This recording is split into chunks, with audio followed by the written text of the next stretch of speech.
정말 포기할 수밖에 없는, 절망할 수밖에 없는 그러한 상황이라 할지라도 역전시키는 하나님을 찬양합니다. 할렐루야.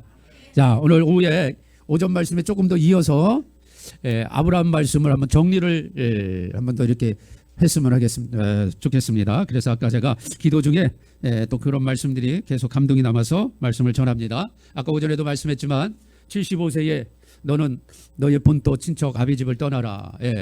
자기 아내 사라와 그리고 조카 롯을 데리고, 물론 그 과정에 아브라함의 인간적인 면이 들어갔지만 그것까지도 하나님은 다 사용하셔서 은혜를 베푸시는 모습을 봅니다.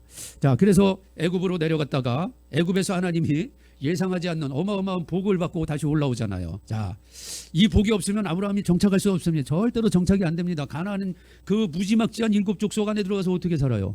네, 하나님이 재산이 있어야 사람도 사고 재산이 있어야 집도 짓고 하잖아요. 자, 그 재산을 통해서 하나님이 어떻게 역사하시는가 보세요. 자, 14장에 14절 말씀을 한번 보시기 바랍니다. 한번 읽어볼까요? 14장 14절 시작. 아브라함이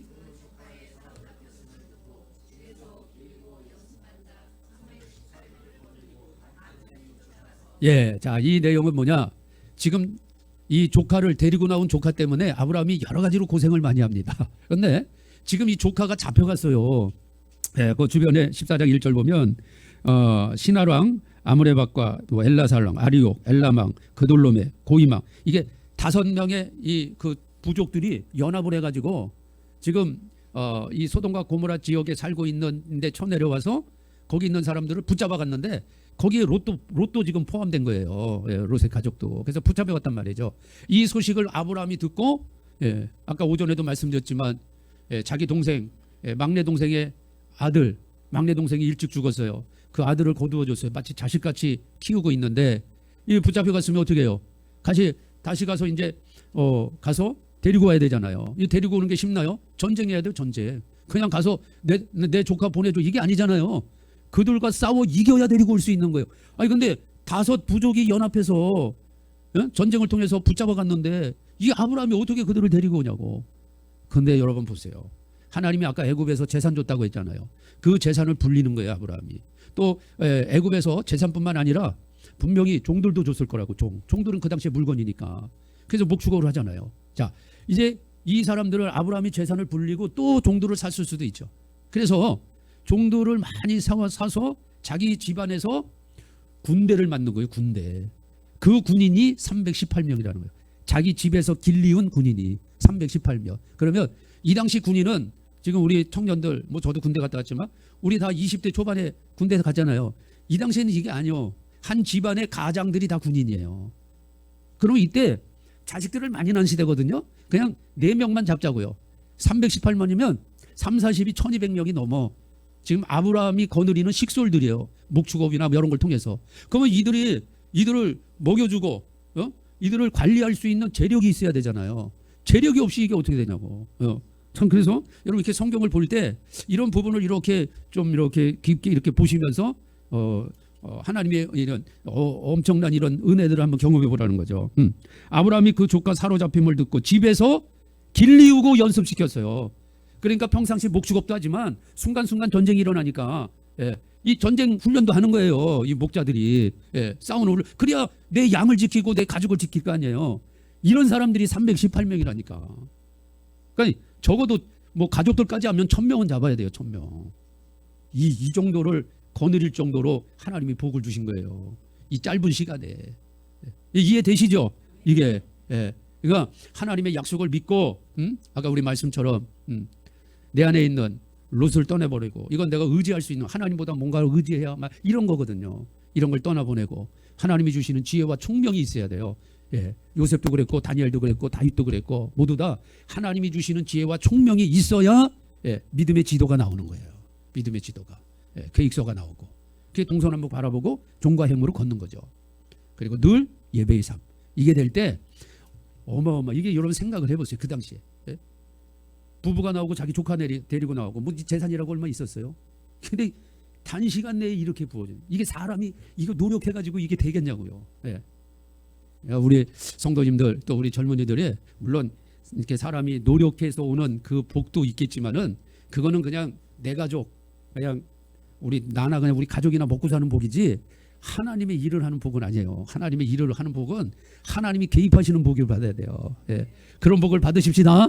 예. 그래서 이 아브라함의 이런 재물의 복을 받아요. 재물의 복. 첫째는 아브라함이 어마어마한 그 당시에 최고 갑부라고 생각하면 돼요. 갑부. 예. 그러니까 우리나라를 보면 그냥 삼성이라 보면 돼. SK라 보면 되는 거야. 이 정도 어마어마한 복을 받은 사람이 아브라함이다. 하나님이 주셨어. 예. 자, 우리 젊은이들 꼭 기억하십시다. 아멘. 예. 자, 그 다음에 15장 1절에 보면 같이 읽어요. 시작. 이후에 여호와의 말씀이 이상 중에 아브라함에게 임하여 가라사대 아브라함아 두려워 말라 나는 너의 방패요 너의 지극히 큰 상급이니라. 예, 이건 신약으로 얘기하면 하늘의 신령한 복이에요. 하나님이 아버지가 되는 복이죠. 예, 우리는 하나님의 자녀. 예, 가장 복 중의 복이죠. 복 중의 복. 예, 나는 너의 방패고 너의 지극히 큰 상급이다. 아버지다, 아버지. 예. 우린 이 복을 이미 다 지금 받아 누렸으니까. 그렇죠?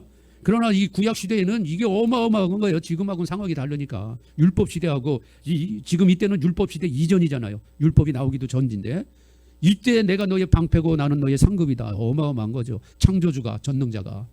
이것은 아버지의 복이에요. 우리는 하나님을 아바 아버지로, 예, 아들의 권세가 있고 왕의 권세가 있잖아요.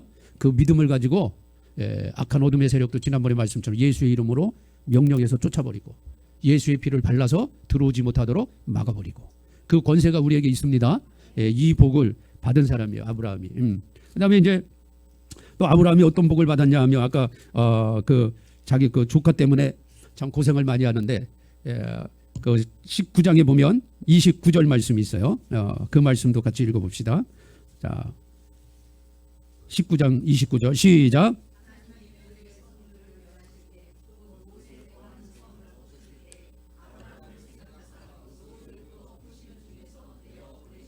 아멘. 네. 아브라함을 생각하사 롯을 건져 주신 거예요. 아까 그 마물의 숲을 쌍수리 나무 밑에서 천사들을 맞이해서 천사들에게 대접하고 천사들이 소돔과 고모라 성에 간다는 걸 알잖아요. 그래서 아브라함이 하나님 앞에 자기 조카를 구원해내기 위해서 하나님 앞에 기도해요. 하나님, 그 소돔과 고모라 성에 의인이 50명 있으면 소돔과 고모라 성 심판하는 것을 좀 중단해 주세요. 하나님이 어떻게 해요? 오케이. 예. 50명 있으면 오케이. 아브라함이 생각해 보니까 50명 될 것 같아요? 안 될 것 같아. 아무리 생각해도 45명이요. 45 오케이. 그것도 안 될 것 같아? 하나님 40명이요. 오케이. 세 번째. 아무리 생각해도 40명도 안 될 것 같아. 하나님 죄송한데요. 30명이요. 네 번째. 하나님이 또 오케이. 아무리 생각해도 30명이 안 될 것 같아. 또 하나님, 예, 정말 죄송한데요. 20명만 있으면 어떻게 좀 안 되겠습니까? 오케이. 하나님 오케이야. 그래. 20명만 있어도 내가 소돔과 고모라 성 멸망시키지 않을게. 아브라함이 한 번 더 고민합니다. 20명 될까? 자신이 없어요. 하나님 마지막인데요. 한 번 더 제 기도 들어주세요. 10명이요. 자, 아브라함은 왜 10명이라 그랬냐면 자기 조카 가족 있지. 예? 가족. 또 결혼했으니까 사위도 이제 있고 아무리 못해도 옆집에 몇 집은 전도했겠지. 그래가지고 아브라함이 머리를 굴리니까 10명은 나올 것 같아. 10명은. 그래서 최종 10명으로 단판을 본 거예요. 자, 근데 하나님은 그대로 또 들어주시죠. 오케이. 10명 있어도 내가 소돔과 고모라 성을 멸망하지 않겠다. 50명으로부터 시작해서 50명, 45명, 40명, 30명, 20명, 10명까지 내려왔어요. 그때까지 하나님은요, 아브라함에게 노가 없어요. 노가 없어. 계속 예스야. 예스. 예. 그런데 결국 10명이 없어요. 10명이. 아무리 다 모집해도 10명이 안 되는 거예요. 기껏 해봐야 4명이야. 4명. 거기에다가 사위들은 이제 사위가 될 사람들이죠. 예. 농담처럼 여겼다 그랬어. 이 성을 멸망한다니까 농담처럼 여겼다 그랬어. 그래가지고 천사 둘이, 예, 이제 사람의 모습으로 천사가 등장했으니까 양손에 하나씩 사람 하나씩 붙잡으니까 4명이요. 4명. 롯의 부인 딸 둘 4명. 4명 붙잡고 소돔과 고모라 성에서 나온 거예요. 4명 붙잡고 나왔는데 뒤돌아보지 말라. 그렇게 하나님이 말씀했는데 롯의 처가 뒤를 쳐다본 거로 그 자리에서 뭐가 됐다? 소금 기둥이 됐잖아요. 예. 세상 쳐다보고 미련 껴보고 우리가 믿음 생활하면서 세상 바라보면 안 되잖아요. 애굽 바라보면 안 되잖아요. 이스라엘 백성은 출애굽하고 계속 힘들 때마다 뭐라 그래요? 애굽으로 돌아가자. 애굽으로 돌아가자. 예. 우린 절대로 애굽 돌아가면 안 돼요. 뭐 돌아갈 수도 없어요. 하나님의 아들들은 돌아갈 수도 없고, 예. 종들은 돌아갈 수 있어. 종들은. 예. 생명책에서 지워지는 거니까. 예. 생명책에서 지워지는 사람도 있어요. 지난번 생명책 말씀 나눴죠. 우리는 지워질 수 없어요. 왜? 영의 생명, 창세전에 택함받은 자들이기 때문에. 그러나 뒤를 쳐다보면 안 돼요. 그만큼 축복이 늦어지고 힘들어져요. 예. 그러니까 우리는 앞만 보고 가야 돼요. 천국만 바라보고 다시 오실 주님만 바라보고. 그래서 이제 롯과 결국은 두 딸, 세 사람만 구원받은 거예요. 그 소돔과 고모라 성에서. 근데 이것도 롯이 자기의 믿음을 지켜서 뭐 두 딸과 함께 뭐 기도하고 우리가 여기서 나가야 된다 이래서 나간 게 아니라고. 그들이 건진받은 것은 아브라함 때문이야. 아브라함. 예. 그 정확하게 하나님이 딱 기록에 남긴 거예요. 이 말씀을. 예. 아브라함을 생각하사. 아브라함의 중보기도가 있었다는 거지. 예. 50명에서부터 시작한 이 간절한 기도. 그게 결국 10명이 없어서 망하긴 했지만 그 망하는 속에서도 자기 조카의 가족은 정확히 건져냈다. 아브라함을 생각하사 그 롯을 건져냈다. 그러니까 오늘 우리 성도님들도 우리가 다 아브라함이잖아요. 예, 이 4,000년 전에 아브라함을 생각하지 마세요. 내가 아브라함이다. 내가 아브라함. 내가 아브라함이니까 우리 성도님들이 정말 하나님 앞에 첫째는 가장 중요한 건 가족이고 가족이 가장 중요하고 그래서 가족 구원을 위해서 기도하시고 또 가장 가까운 뭐 친구, 이웃, 예? 여러분의 절친한 이런 지인들 그분들을 위해서 친족들을 위해서 간절히 기도할 때 여러분의 기도를 통해서 소돔과 고모라 성에 이제 주님 오시면 완전히 소돔과 고모라 성처럼 멸망당하거든요. 거기에서 건져낼 영혼이 분명히 있다는 거예요. 그걸 믿으시기 바랍니다. 그래서 계속 오늘 찬양 드린 것처럼 포기하지 마시고 중단하지 마시고 마귀는 우리의 입술을 본다잖아요. 우리가 기도를 쉬면 안 돼요. 계속 그분이 이 세상을 떠나기 전까지는 아무리 이 세상에서 정말 속된 말로 그냥 개차반같이 산다고 해도 언제 확 뒤집어져 가지고 예수 믿을지 몰라요. 우리나라 그 교회 역사 부흥사의 그 역사를 보면 평양에 꼴통 깡패가 있어요. 평양에 꼴통 깡패. 아주 평양에서 그 사람 이름 되면 누구나 그냥 어린아이들도 다 알 정도로 깡패 중에 깡패, 양아치 중에 양아치 같이 살던 사람이 있어요. 그 사람 이름이 누군지 아세요 혹시? 모르세요? 김익두야 김익두. 아 들어보셨죠? 김익두. 평양의 깡패, 평양의 아주 개차반처럼 사는 사람. 이 사람이 예수 믿고 변화돼가지고 평양을 뒤집어 놓고 대한민국을 뒤집어 놓은 정말 성령의 충만한 부흥사가 됐어요. 그러니까 우리는 어떤 한 사람이 이 세상을 떠나기 전까지는 포기하면 안 되고 그 사람에 대해서 평가하면 안 돼요. 어느 한순간에라도 변화될 수 있으니까. 그래서 여러분들이 바로 아브라함이다. 우리 성도님들의 기도를 통해서 누군가가 이 소돔과 고모라 성 같은 이 세상에서 반드시 건진받을 것이다. 아멘. 이것이 아브라함입니다. 자, 그다음에 이제 마지막 하나 더 보면 아브라함은 175살까지 살아요. 그래서 이제 자기가 그 돈 주고 산 막벨라굴에 이제 들어가거든요. 거기에 25장에 보면 7절 보세요. 아브라함이 향년이 175세라. 25장 7절에 이렇게 나오죠. 이제 사라가 먼저 죽고 이제 아브라함이 175세까지 살아요. 그래서 아브라함이 100세에 아들 이삭을 낳잖아요. 이삭이 장성해서 60세에 야곱과 에서를 낳아요. 리브가를 통해서. 그러면 야곱과 에서가 태어날 때 아브라함이 몇 살이에요? 160살이야. 그러니까 아브라함은 야곱 15살까지 보고 죽는 거예요. 야곱이 15살 이제 청소년 때 나이에 175세에 죽으니까 그래서 야곱 15살까지 보고 건강하게 향수하다가 막벨라굴에 들어가서 이제 거기서 아브라함이 뭘 만드느냐 이제 성경에 이제 이게 좀 영적 깊은 지식입니다. 아브라함의 품을 만드는 거예요. 아브라함의 품. 이제 하나님의 종들이 죽어서 들어가는 곳이 아브라함의 품이에요. 아브라함의 품. 그 전에 노아 시대까지는 뭐가 있었어요? 옥이 있었잖아요. 옥이라는 곳에 노아 시대까지 다 들어갔다 그랬잖아요. 그래서 옥에 예수님이 영으로 옥에 가서 복음을 전파하셔서 옥에 있는 사람 중에 구원받을 사람들을 다 건져냈다 그랬잖아요. 예.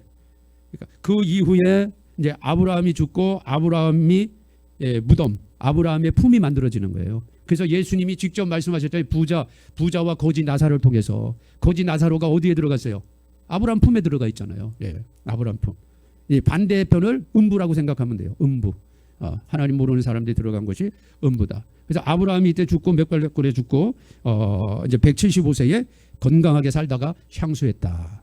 그래서 우리 성도님들도 건강하게 여러분 주님 오실 때까지 건강하게 여러분 몸 관리 잘 하시고 사시다가 뭐 주님 오시기 전에 뭐 돌아가셔도 뭐 상관없고 주님 오실 때 만나면 뭐 죽음을 경험하지 않고 올라가는 거니까 뭐 그것도 좋고 먼저 여러분 낙원에 가도 괜찮고 살다가 주님 만나도 괜찮고 결과는 똑같아요. 신령한 몸으로 변화돼서 영원한 부활의 생명을 누리는 거니까.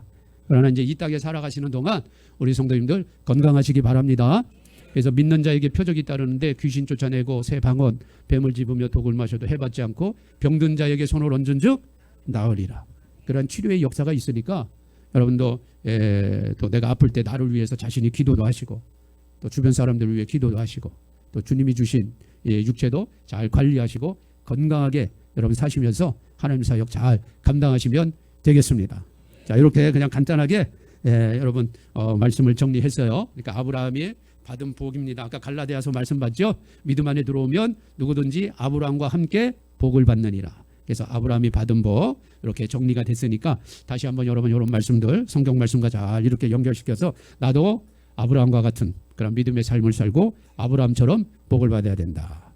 그래서 최고의 아브라함의 복은 하늘의 별과 같이 바닷가의 모래와 같이 자손들이 나오는 거죠. 이게 육체의 자손, 히브리인들 육체의 자손, 믿음의 자손은 전 세계 열방에 흩어져 있는 하나님의 자녀들이에요. 그러니까 우리 성도님들도 여러분들을 통해서 하늘의 별과 같이 바닷가의 모래와 같은 그러한 많은 사람들이 예수 믿고 구원받는 역사가 반드시 일어날 수 있도록 아브라함의 복을 받으십시다. 아멘. 자, 기도합니다. 여러분 말씀 정리하면서 하나님 오늘 아브라함이 이런 복을 받았는데 하나님 내가 아브라함입니다. 나도 이런 복을 받겠습니다. 선포합니다. 하나님 나를 이끌어 주옵소서. 그렇게 잠깐 기도하고 마칩시다. 하나님 감사